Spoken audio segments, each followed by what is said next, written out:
Nestled along Dorset's stunning Jurassic coastline is Britain's biggest natural harbour, Poole. This diverse and dramatic place has a unique story to tell. From the generations-old fishing families... How about that for a lobster? Newcomers escaping the rat race, and the high flyers of Millionaires Row on sandbanks. This is very impressive. There's nowhere quite like it in Britain. Oh, wow, that's amazing. This imposing landscape is brimming with mysteries of the sea and intriguing and unexpected treasures of the land. Ka-ching! I'm Ben Fogle, and having grown up in Dorset, this beautiful county exercises a powerful pull. Join me as I return to find out more about what makes this place unique. Thank you very much for inviting me to your island paradise. Cheers. Welcome to Harbour Lives.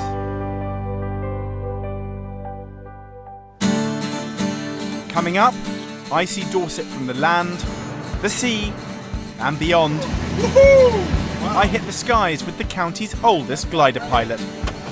Wow, we're free flying. That's quite a sensation. Wait, coming on! Help out on a tugboat with a tricky assignment. Quite a skillful job this. Have you been doing it for long? No, about 2 months. And scour the fields with a man trying to detect the lost roads of ancient Dorset. We shall find medieval. Oh, that sounds nice. But gliding isn't the only way to see Dorset from a different angle. Sometimes looking underneath the ground can be just as revealing. This is a county steeped in history. But over the years, many of our ancient ancestors' artefacts, settlements and roadways have been lost to time. Today, one man is searching below the surface for clues which may help to uncover a map of Dorset, otherwise invisible. I'm Gary Smith, so I live in Dorset. Been detecting, I suppose, for about 1.5 years now. As one of Dorset's most successful metal detectorists, Gary has made some remarkable discoveries. I've been lucky enough recently to find a Roman coin hoard of 800 Roman coins. You can't beat the buzz. And maybe it's once in a lifetime. Most people will never ever find a hoard. I found 3.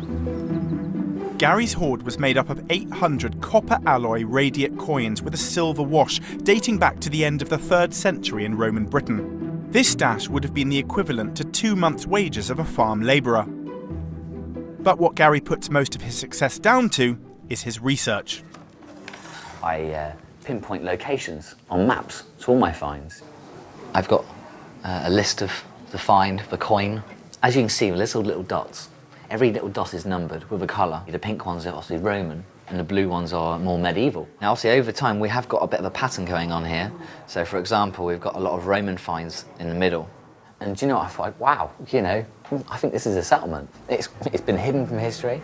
You know, it's not on no maps, it's not recorded. And wow, it's in the middle of one of my fields. These are settlements and roads that are lost to history. You know, I'm basically remapping parts of Dorset. And after spending 8 months scouring this area, Gary feels he's on the verge of unearthing a long-forgotten secret about the field. On the far side, you can clearly see there is more of a path or a line, should we say, in medieval finds. But I say we need just a few more finds, and I'm pretty much certain I can call that a medieval path.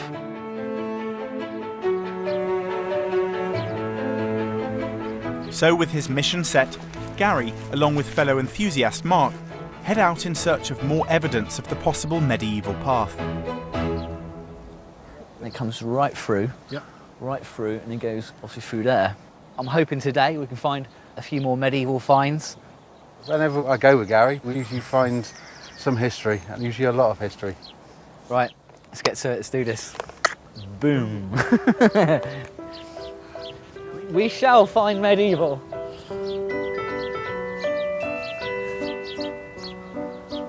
Right off the bat, Gary picks up an interesting signal. Right, we're going to give it a little try. Oh, that sounds nice. Using his specialised metal detecting pointer, Oh, we're nearly on it. Gary pinpoints the location of the find. What is this? Yes. Ah, Could be a bit of machinery from a farm, maybe off a tractor or something from years ago. Yeah.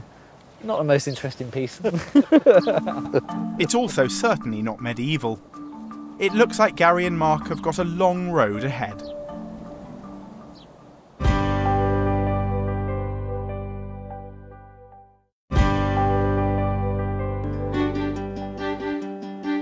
While it may be mission accomplished for Dean, metal detectorists Gary and Mark are still on the hunt for medieval relics. They're hoping a few finds will help to prove that a lost ancient road once ran across this field. Yep. Another interesting little signal. That's worth digging, I think.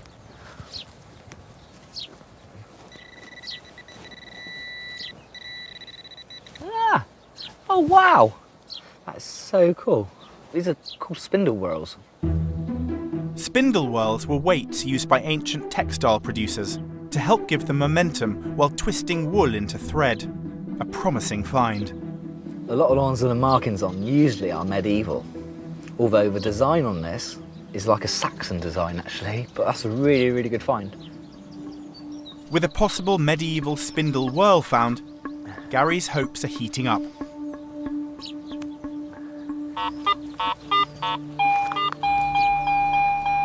It's certainly worth digging.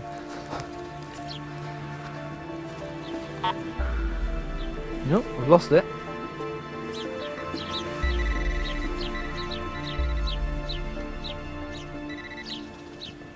Oh wow! Mark! Hammy! no.